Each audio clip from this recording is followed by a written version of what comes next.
Let's get straight to it. 2010 Honda Accord. This is the 3.5-liter engine. Today we are changing the upper plenum gasket, and this is what your gasket should look like.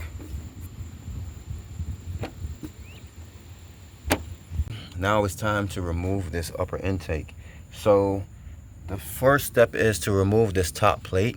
So there's 1, 2, 3, 4, 5, 6, 7, 8, 9, 10, 11, 12. So there's 12 fasteners to remove.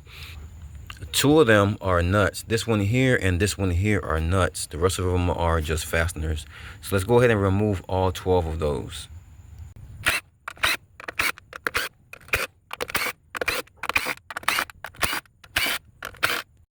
Okay, so now that its top cover is off, get ready to put this new gasket on and put the cover on.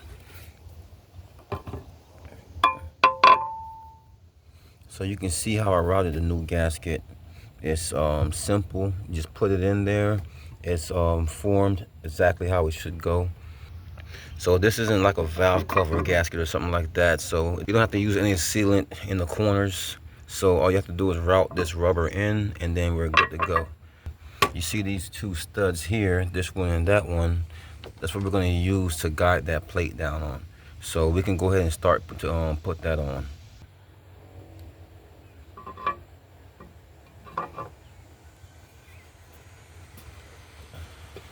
And once that's on firm, you can go ahead and put your bolts back in. It was the bolts that look like these.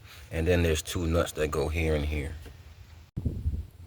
Alright, so just like that, I got all of these bolts tightened down and these 2 nuts on the corners, and that's it. The gasket replacement is complete.